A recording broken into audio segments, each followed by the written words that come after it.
The best of the week on Relevant Radio. There was a time, I think that, when you were getting dressed, it meant something. You dressed up to go to the restaurant. You dressed up to travel. You wouldn't roll out of the house, in your pajamas to get the mail, let alone go to the grocery store or to the mall to do your Christmas shopping.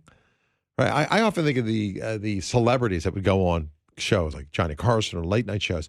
You'd wear gowns and jackets and ties, because you're on national television. Now you're in a pair of ripped jeans and a T-shirt. How did we get to that point, right? How did we get to that point? And what does it mean? The New York Times ran a piece recently, and they explored this shift in an article about restaurants that have quietly abandoned the dress codes. And I get it. It's hard. You're in a restaurant and you want your clientele, right? You need to make sure that the staff is paid and you're earning some income. And the margins sometimes in the restaurant business can be kind of small. So they gradually abandoned dress codes. They blurred the lines between casual and formal. And then what happened? Well, diners start to show up in hoodies and sneakers and athletic wear, and no one began to bat an eye. But what used to be unthinkable is now normal. I used to work at a restaurant when I was in college. Right, I was would come back from the university and make money on the weekend or over Christmas or whatever, and it was a very high-end black tie where I wore a tuxedo and a bow tie, and I had to know the wine list and present the Via de Glace and all the different things that we're doing, right? People would come in their minks. They came in their suit jackets and their ties, and it was very uppity, this restaurant, and the prices were pretty high too. But people really wanted to go there. This restaurant had a respect.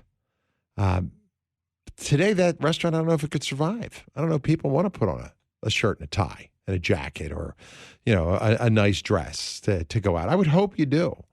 Part of the deception of our day is that we're told, hey, this is progress, man, comfort, freedom. That's authentic. Being authentically who I am. I don't need to dress up to go out. Doesn't matter what I wear.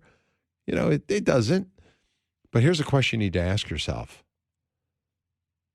What did we trade away to get to this point? Was there a loss by dressing down? So I took a quick look at that before the show. I'm thinking there's got to be some studies done. And there have been. Psychologists, they say, that in fact, they've known this for years, that clothing affects your confidence, your performance, your self-perception, and that when you dress with intention, you look different. You act differently. Right? Studies that show that people who are wearing more structured, more formal clothing, that they've got greater focus and higher self-discipline and increased confidence.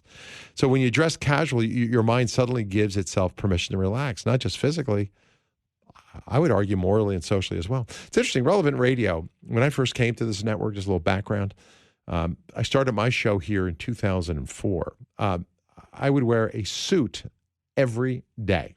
Right, you'd have to wear a suit jacket, tie, maybe not necessarily a formal suit, but you had a suit jacket and tie and a shirt on every single day, and then eventually they dialed back, and then it was just okay. You don't really need the suit jacket. Then you could lose the tie, and then it became business casual. And then we began to have casual Fridays. Right, that changed probably about 3 or 4 years ago, and we scrubbed casual Fridays. And I've actually noticed the culture in this network change.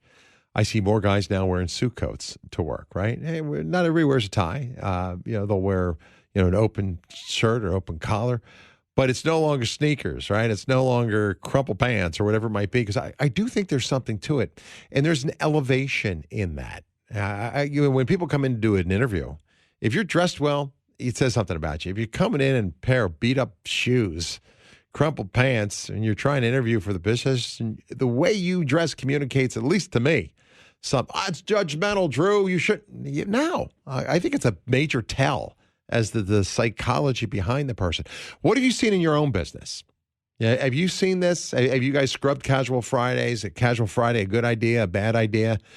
What do you think has driven this decrease in dress? Why are people? How do we get to the point where people feel so comfortable about wearing pajamas in public? To me, it's a little wacky. I'm going to open the phones. Love to get your take. Love to get your experience. Also, what's it communicate to to your kids, when they see this type of stuff. And if you're a girl and you want to date a guy, or a guy you want to date a girl, does what they have all make a difference? Hey, that girl's in pajamas is great. It doesn't matter. Or does somebody who looks like she's put together, or he looks like he's, put together, he's not some sort of slob, does that make a difference for you? 888-914-9149. I'll open the phones. I'll take your call in a second or two. 888-914-9149. Gavin joins me today. He's on our board as well. And Gavin's, I call him a little bit of an old soul. Now, as Catholics, I probably shouldn't say that because, of course, we don't believe in reincarnation. I'm just saying this guy's got a maturity that supersedes his age. He was on the air with me before and shared his own conversion story. But we were talking a little bit about this before the show, and he didn't know we were talking about this today. And Gavin's on the other side of the glass here. He's got a white button-down collar shirt with a tie. Tie's pushed all the way up. It's not even open like I'd be wearing it. So, Gavin, what's the deal, dude? Fill me in on your take on dress. And you're what? You're 23, 4? 22, yeah. You're 22. Yeah. So you're wearing a shirt and a tie. Yeah. And what are your thoughts on people wearing, because you just got out of college, really, in some respects. Were girls coming to college? Were kids coming to college in like pajama pants? And I mean, I started my time at college, probably the first 2 years, wearing sweatpants to class. And because it's what you do, what you see. And it's comfortable. I get that. I can wear a sweatshirt to class. And you're staying up way too late, studying, doing things. Yeah, right. And so you get up in the morning and you think, what's the easiest path to get to class? It's throwing your sweatpants and your sweatshirt. But I think it's just what everyone else was doing in the dorm, and so I didn't think of anything of it. And then when I started looking at the kind of adult figures in my life, my professors, other adults working at the college, all of them dressed to the nines every day. Yeah. And I think it was probably my junior year where I had a realization that they do this every day because they have a respect for the job that they have and the position that they're in. And I'm paying a lot of money to be in this chair across from them, and I'm dressed like a slob. So I think that was kind of the wake-up call for me of, okay, I need to dress well. That doesn't mean I didn't wear jeans and a T-shirt, but I kind of put the line up a little bit further of where I was going to, I wasn't going to be wearing my sweatpants. And I was the same way most of my life. Not all my friends were either, but I always kind of tried to elevate the style of my dress. I mean, there's a saying out there, you have to dress for success. Yeah. Right. But it is also about perception. Perception is reality for a lot of people.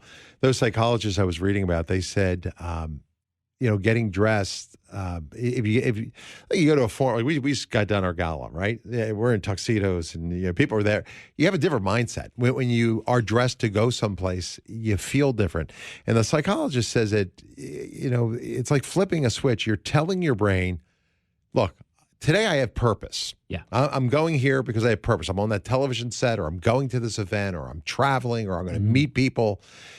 And when the signal disappears, when you don't do that, motivation also follows it out the door. So there's, I think, a deeper social dimension here, that clothing used to be a sign of respect for the place you were entering or the people you were encountering. To your point, your professors.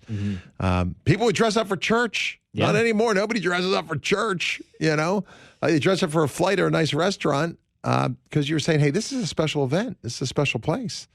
And now we're saying we don't really care. Well, in high school and part of college, I worked at Chick-fil-A as a training manager. So all new hires coming in. And Chick-fil-A has, of all the fast food places, your comment about your restaurant reminded me of this, that we would, we had a very specific dress code, company pants, shirt, belt, shoes, and, limited piercings, all the certain ways you could do your hair. And I got so much pushback from these high schoolers coming in saying like, well, I want to have a blue streak in my hair. And then saying, look, you can do whatever you want when you're not on the clock here. But on the clock, you're signing up to follow our rules and to present our product, which is our team member, and how you speak, how you dress, how you act. It's all part of it. So that's such a good point, because you really are representing the company itself. If you're there with your piercings or your ripped jeans or do whatever, it communicates a very different message. That's a great point.